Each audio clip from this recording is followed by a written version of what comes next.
What's up guys, मेरा नाम है शशांक और आप देख रहे हो कि कैप्टन। बहुत टाइम हो गया एक वीडियो बना के। मैं अचानक से बहुत बिजी हो गया था। बीच में मेरी प्राइवेट लाइसेंस की चेक राइड आई थी। उसके बाद फिर तुरंत इंस्ट्रूमेंट फ्लाइंग आईएफआर की फ़्लाइट शुरू हो गए थे और दिन के 2 फ्लाइट, स्टेज चेक्स वगैरह वगैरह, written exam, everything got quite busy in that. मैं उसके ऊपर एक और वीडियो बनाऊंगा। बट आज मैंने बनाया है एक collab video thanks to Lakshya Saini. He reached out to me on Instagram और एक आइडिया दिया था कोलैब वीडियो बनाने का, क्योंकि he has done his CPL from south Africa. तो हम दोनों ने मिलकर एक वीडियो बनाया है।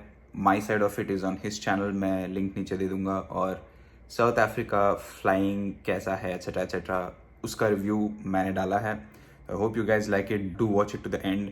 तो अगर आपको कोई क्वेश्चन है तो you can always comment down below, reach out to me on Instagram, या you can reach out to Lakshya for any South African related questions.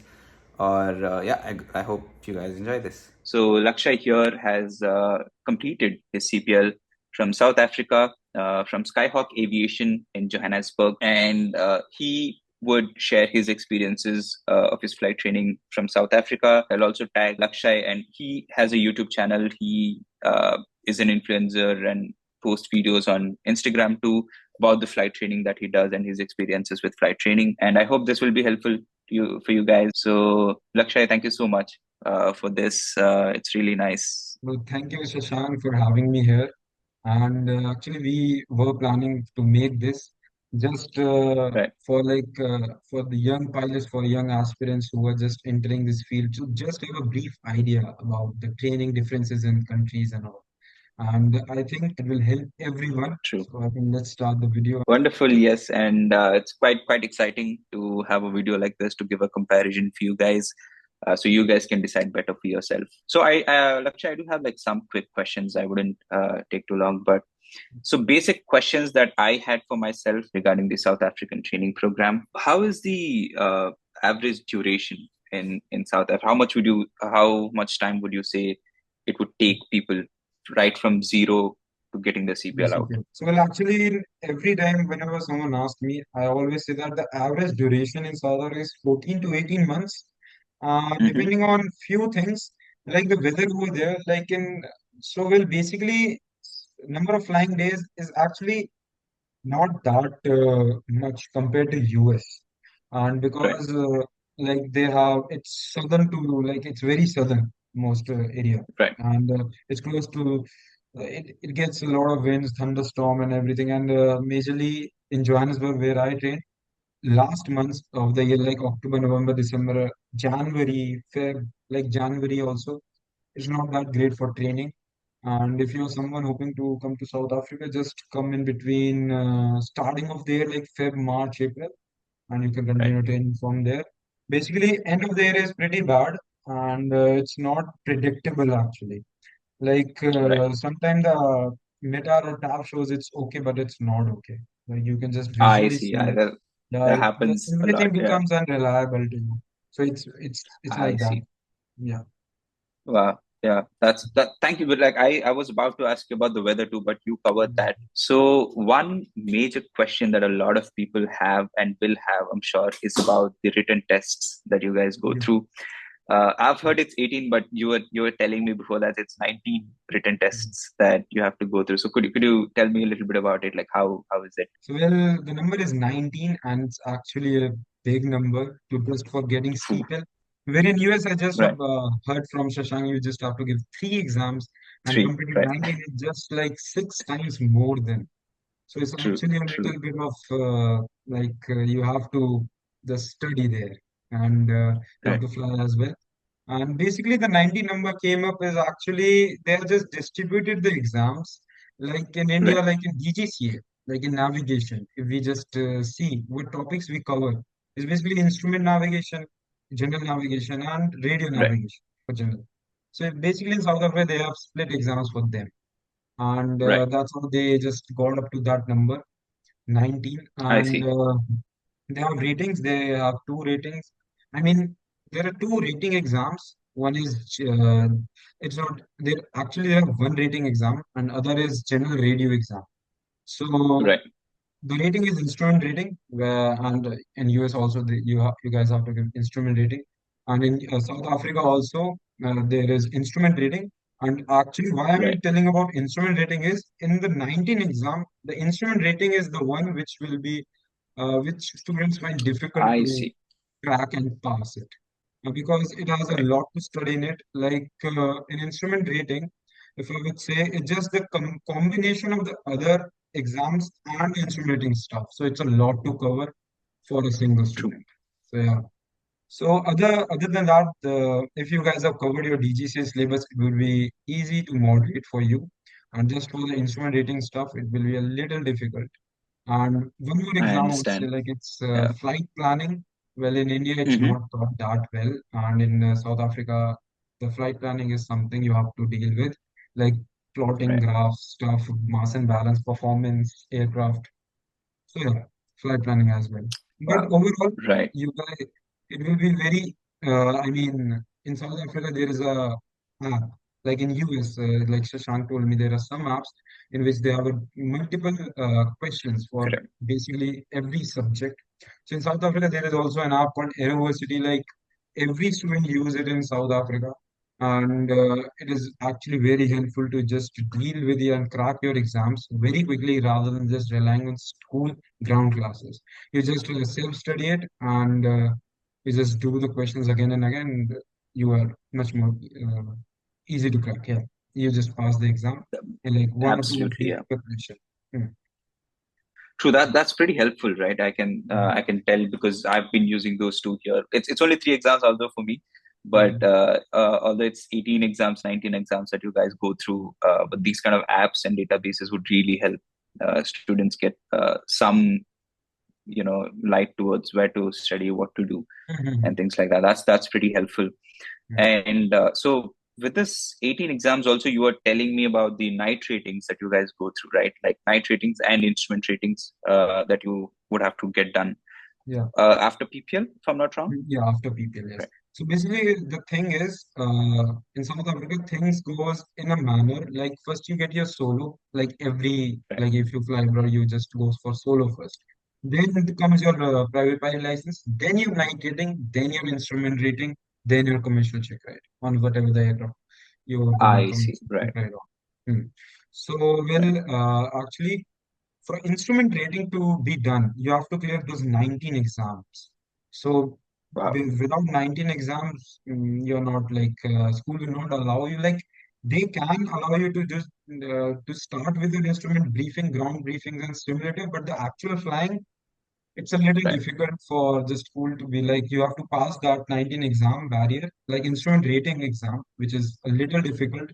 After that, only Hmm. you can be eligible to fly actual instrument flying. Yeah. I see. Interesting. Wow. Yeah. So that's kind of like a flow that you guys go through, like Mm, private night rating, instrument, and mm, then commercial, right? mm. And Wonderful. after privates, we do our hour building. Yeah. Ah, I see. So after private, you get your is it like 100 hours? So you have 15 hours before private. So this will be like Mhm. Yes, yes, yes. 75 hours or 85 hours. Yeah, Yeah.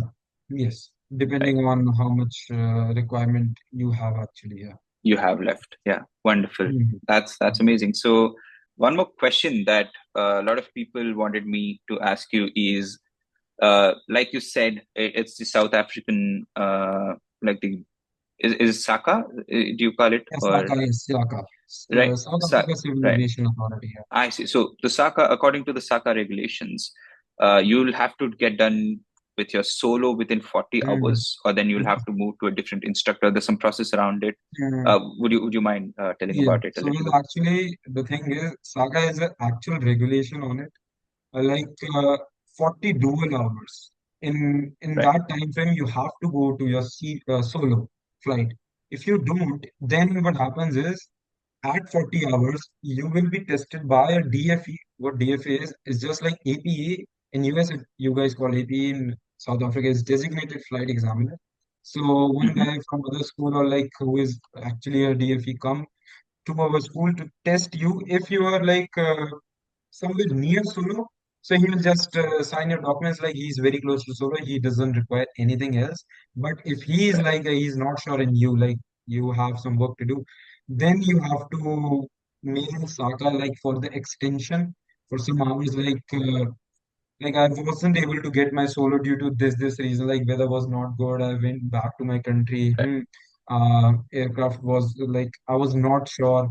Like some other reason or something. Right. And then the Saka will obviously like they will be helping you in this. They will like, okay, we will grant you like 10 to 15 hours in that time frame. You have to get your solo. Otherwise, either you quit that school or you leave or you just go back to your country. It's just work like Wow. that.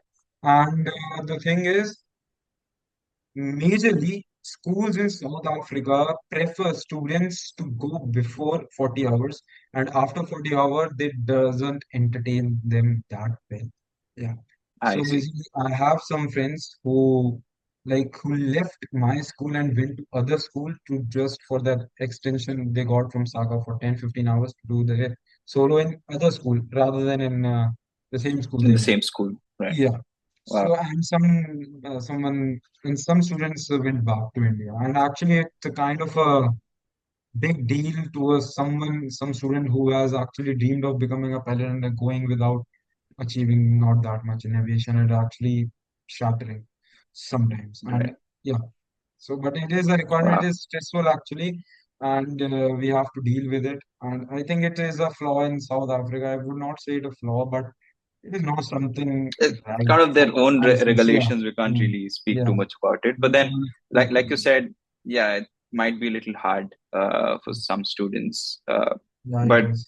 it is what it is. I really hope whoever's planning to go Mm. to South Africa, you don't get into such kind of Yes, yes. situations where you have to extend your trainings and get into trouble. But otherwise, I think that's what I wanted to ask you about, Mm. how it goes, and thank you for explaining me about that. So one final question before we wrap it up, I'd want to ask you, what is the fees that is quoted in the schools, and do you think people could expect it out as well, or and what else is included in the quotation?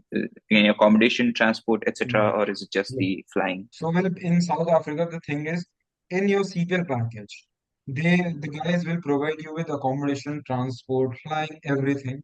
And either you have some family, friends, or something, you can exclude them. But majorly, school provide transport and accommodation facilities. And I think it is actually more feasible for someone who doesn't have any aviation friends or any aviation background to just go there and school will provide you with this stuff, which is actually more important than actual like just going and flying there because the place where you are living and how would you reach the airport, it's actually important.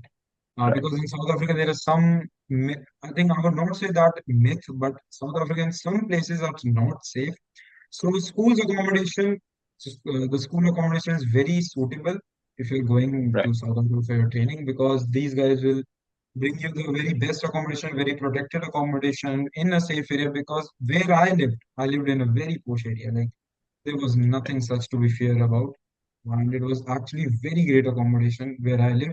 So it is actually good. And Right. for the quotation, like the expectation and the reality thing. So average package the schools are quoting in South Africa right now is somewhere around 35 lakhs. It's for the whole Johannesburg I'm talking about, somewhere around 35 to 40. And once you're done with your training, just take a margin of more plus 5 lakhs. Like if your CPL, the price is 35 lakhs, just take plus 5 lakhs extra for your CPL training, and your living expenses are other expenses. Yeah, like you just Right. don't include in that 5 lakhs. Your expenses will be according to you. Right. So Okay. monthly, roughly, do you have any So estimate of like it's monthly expenses? monthly. Well, when I was training in South Africa monthly, I would spend around 20 to 25,000 INR. Oh, right. Oh, that's nice. Yes. That's pretty nice, I would say. Yeah. Yeah, it is. It is actually very Yeah. low Uh, compared to US. right. That's true. That's true. Yes. Yeah. That's So, wonderful. Thank you so much for that I had like very basic questions. I didn't mhm. I didn't want to get into much of Yeah. details. Any other questions? I'm very sure people watching this video would reach out Mhm. to you Yeah. on your YouTube channel or your Instagram. I'll post all of that over there Mhm. in the description, and people can reach out. Lakshay, thank you so much for this. Anyone. It was a really wonderful meeting that we had. I hope we stay in contact. Depending on the comments or suggestions people give us, maybe we can just plan another video too accordingly. Yes. And So yeah, thank you so much for watching the video, और I hope you guys liked it. अगर आपको अच्छा लगा है और ऐसे और videos चाहिए तो not forget to like, share and subscribe. I'll keep making more videos on this. I'll find some time somehow. और reels भी बना रहा हूँ Instagram पे, random stuff. You could go watch it if you like it. And yeah, I hope you guys have an amazing week. और फिर मिलेंगे एक और वीडियो के साथ. Until then, see you.